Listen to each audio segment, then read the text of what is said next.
Welcome to Future Foodcast. I'm Pam Leinmiller, your host, and just happy to bring you another fun episode where we talk about something interesting. Do you know what makes a lot of food taste good? Fat. I know. That's an interesting answer, but we have an expert in that area with us. We have Max Jamilly. He is the CEO and co-founder of Hoxton Farms. Welcome to the show, Max. Hey Pam, great to be here. I don't know if I should have called you an expert in the subject of fat, but you know a lot more about it than a lot of people do, and that's what we're going to talk about today. So why don't you tell us about Hoxton Farms and how you got started and what you do?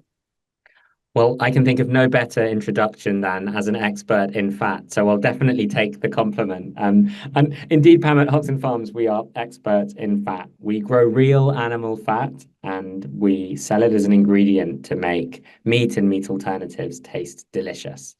We do that because, just as you said, fat is by far the most important part of all the meat that we eat. It's what makes meat smell and sizzle and brown on the barbecue. And without fat, it's impossible to make meat alternatives that taste like the real thing. So that's what we do at Hoxton Farms. We make real animal fat and we sell it to meat alternatives companies to use as an ingredient.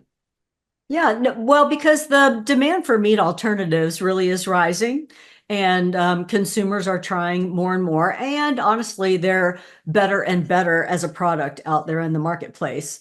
And I bet you're playing a big role in that. You're quite right. Meat alternatives are good, and demand in many geographies is soaring. In other geographies, the meat alternatives market should be growing faster. And we think that's because the products just aren't good enough. Flexitarians in particular are unwilling to compromise. They don't want to compromise on price or health, and they definitely don't want to compromise on taste. The biggest reason that today's meat alternatives aren't quite hitting the mark is because of the plant oils that they use. Nobody wants a burger that tastes of coconuts, and yet they use coconut oil. Coconut oil, as well as tasting bad, isn't especially healthy or sustainable either. And so it all comes down to the fats. And by replacing plant oils like coconut oil, canola, olive oil, with real animal fat instead, we can make these meat alternatives look and cook and taste like the real thing. Right. But you're not actually getting the fat from live animals direct, like that are out on a farm. So share with us your process. Sure. So cultivated fat is real animal fat, but we make it in a much more scalable, healthy, and sustainable way. We take real cells from animals, but a tiny amount, and we put them inside a cultivator, which is a lot like the fermenter that you'd use to brew beer. Inside the cultivator, we feed the cells and they grow. And in a couple of weeks, they turn into real fat tissue.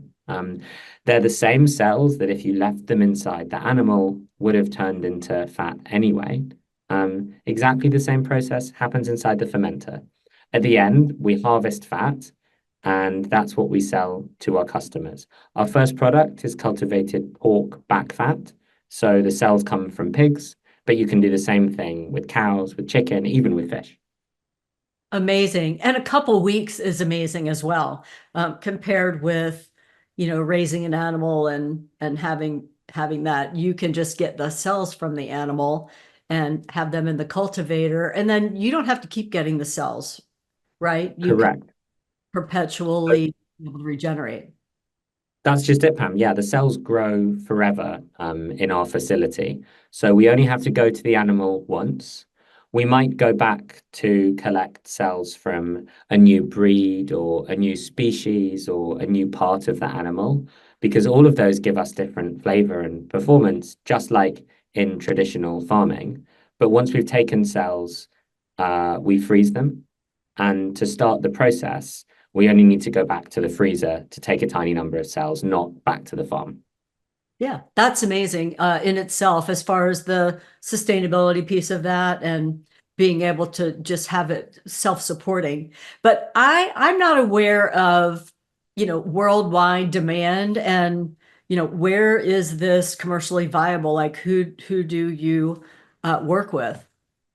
Yeah, great question. So our business model is to sell the ingredient to meat and meat alternatives manufacturers. We've talked so far about alt meat, like plant-based meat or hybrids, but there's a big market for cultivated fat in the meat industry as well. Um, Now, those customers are big CPG food giants all over the world. In terms of geography, there are two challenges in our industry. Well, many challenges, but the two big ones to focus on are scale and regulation. Scale means we need to take this process and get to really meaningful production scales before we can make a difference. And of course, that comes with a host of problems to solve. And then regulation means we're a novel food. Like any new kind of food, we need to be approved by the regulators. And that means we focus on specific geographies. So far, Hoxton Farms is focused on gaining regulatory approval in the US and in Singapore. The US on its own is an extremely valuable market. Singapore is a beachhead for the rest of Asia. And Asia is really interesting opportunity space for cultivated meat because we have lots of customers there, but also consumers who are very switched on to problems of health and sustainability in food and big supply chain challenges. Not enough meat to go around in Asia. So a place where there are problems that we can solve. That's where we're starting. That's where our customers are. Well, that's very interesting. And in the Asian market, I guess I hadn't thought about population versus supply, but as Mm. far as I think you mentioned China before, and the change in their sourcing. Yeah, precisely. At the moment, the world consumes in the order of 400 million tons of meat every year. Wow. Um, Over the next decade, that's likely to increase by another 50%. Most of that 600, or most of the difference in 200 million tons of meat is coming from the global south and East Asia, where there are more people and people are eating more meat per person. The traditional meat industry is not going to be able to supply that increased demand. Already, we've seen major turbulence in the intensive animal agriculture industry. In the case of pork in Asia, the pork supply is threatened by African swine fever. China has had to kill something like 50% of its domestic pig population due to this disease. So you have a problem at both ends. You have a reduction in supply of meat due to disease. Climate change will only make that worse. But then you have an increase in demand as well. So the gap's getting wider and wider. The meat price is getting higher, the supply more unreliable, and the meat that people buy is getting less healthy and less tasty too. Although I really highlight that as a problem in Asia, which is the world's biggest pork market, it's a problem worldwide. And as a startup, we have to focus on a couple of markets to start, but this is a global problem. And of course, we're creating a global startup.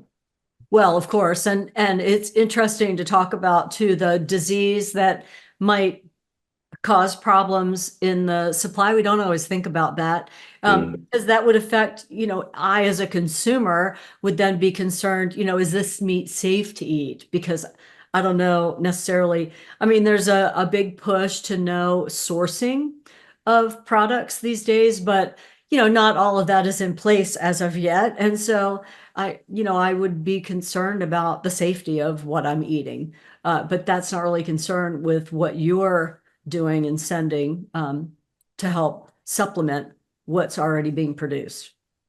Correct.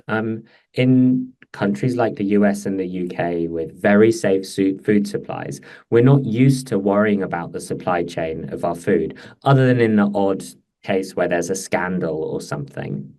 One of the reasons that consumers have been slow to adopt some meat alternatives is because they're perceived as ultra processed. And I think that has two implications. Yes, one is to do with health, but the other is just what are these ingredients and where on earth did they come from? And rightly or wrongly, people don't have that feeling about meat for the most part. They look at a steak and see only one ingredient, not all the constituents within it. And the agriculture industry is good at marketing meat as that kind of pure, simple, natural ingredient, where it's really a product of a pretty intensive industrial process, like other kinds of food. What we can do with cultivated meat is simplify, geographically shorten those supply chains and make them much, much safer and easier to control. Our inputs are simple plant-derived ingredients and cells. It's an extremely controlled process. Um, it has to be. It's very closely regulated for safety. And as long as we understand how to teach consumers and message this correctly, I think it lets them have their cake and eat it. It lets them eat something just as delicious as meat, with just as kind of well understood a supply chain, but also something healthier, better for the planet, maybe tastier too. Yeah, absolutely. And I think if it's not already obvious, you're in the UK and I'm in the United States, the two places that you talked about that we don't always necessarily, because we do have good systems in place, regulatory systems in place, but the rest of the world doesn't necessarily have all of that in place. And so there are maybe some more concerns in different parts of the world that you can be an answer to that concern. Mm. So that they don't have to go through the traditional channels and be worried about that. So regulation wise, if you can overcome a couple of the big ones, Singapore, you said, kind of the window into that Asian market, and then the United States here, which is a very good potential market. Those regulatory hurdles are not easy, but once you can focus on those and prove the safety, security, quality of your product, that's really where you're focusing. Yeah. That's exactly it. Yeah. Those are great markets for us to start. They're complementary in the sense that, there are lots of American consumers who really enjoy pork products as well. Interestingly, some of the Asian-focused pork products that we're building for the Asian market, things like dumplings, are becoming increasingly popular in the US anyway, and extremely fashionable.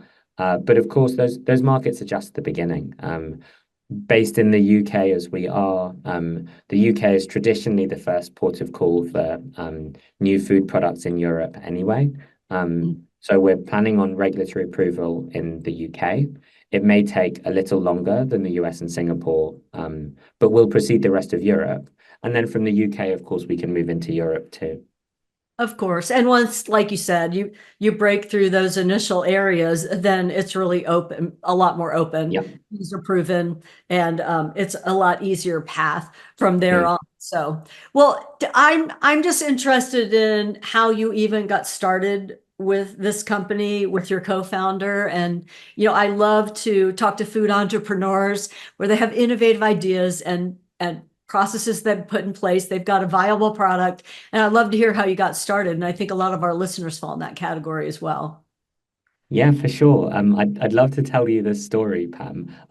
Like all good stories, it has a clear beginning. We will yet see what the end is. And I think it's important to other food entrepreneurs to know that I didn't know every step along the way. Sometimes people tell their stories and it sounds as if I was born with a fate to start a food company. And the reality is, like lots of career decisions, it's just step by step. And I've ended up doing something that I absolutely love. But to start the story, Ed and I go a very long way back. I mean that we were at nursery school together, elementary school in the early 90s, so almost 30 years and counting. That's far back. Exactly. Our families know each other. We've been sharing food together for a long time. And we spent 15 years at kind of elementary and high school together. And then I went off to become a biologist. So I studied molecular biology at Cambridge, did an undergrad and a master's there. The master's degree was in business. That took me to Cambridge, US. And I spent some time working in the biotech industry in Massachusetts before returning to Oxford, UK to do a PhD.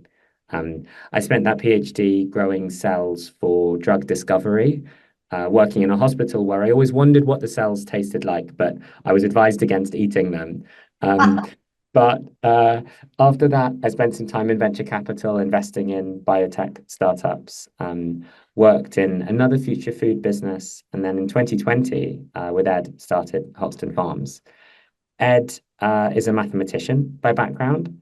So he had been working in first the financial industry, and then he started a machine learning startup with an Oxford maths professor of his.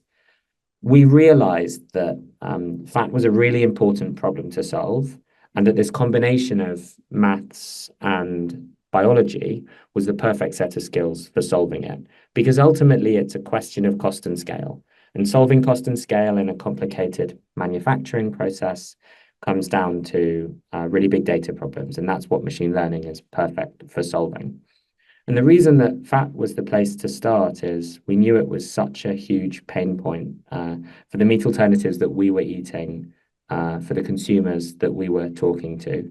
We knew that with a small amount of fat, you could make a really big difference.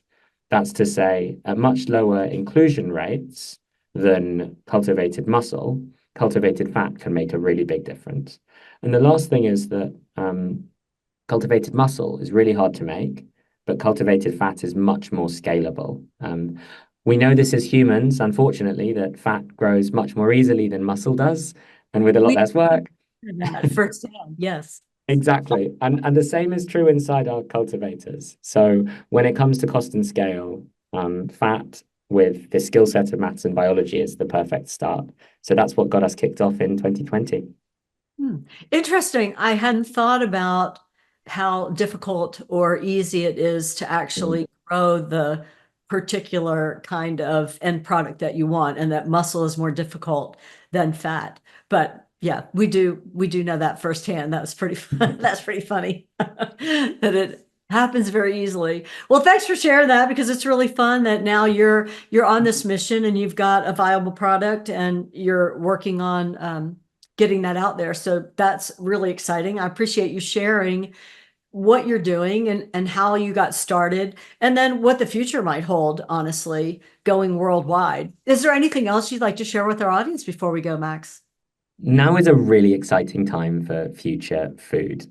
Food is the most powerful tool for changing the world that we have. Everybody eats every day, and it's the closest connection that we have to each other, but also to our bodies. And this opportunity with cultivated meat and cultivated fat specifically is an opportunity to change completely the food systems that we live in and the way that we eat.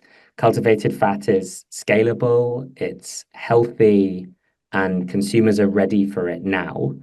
At Hoxton Farms, we're scaling up very quickly and working all over the world to make this a reality for consumers. So it is still a journey ahead of us. There are challenges to solve, but they're worthy challenges. And once we get there, this will make a huge difference for the meals that we eat every day. And I would say to all the other food entrepreneurs out there that there is nothing better than seeing people eat and enjoy the food that you make. So it's a great privilege to be working in the space and working at Hoxton Farms. It's very exciting to have you on, sharing your impactful mission with us. So thank you so much, Max. And to our audience, thank you for listening. If you'd like to hear more guests like Max, please subscribe to us so you don't miss an episode. We'd love your comments on this topic in particular. We answer every one. We will have links in the show notes for Max and Hoxton Farms, and we appreciate you listening. Until next time, I'm Pam Leinmiller. Thanks for listening to Future Foodcast. Future Foodcast is powered by Farm to Plate, the leading food blockchain platform. Subscribe on YouTube or wherever you listen to podcasts to stay up to date with the very latest innovations in the food industry.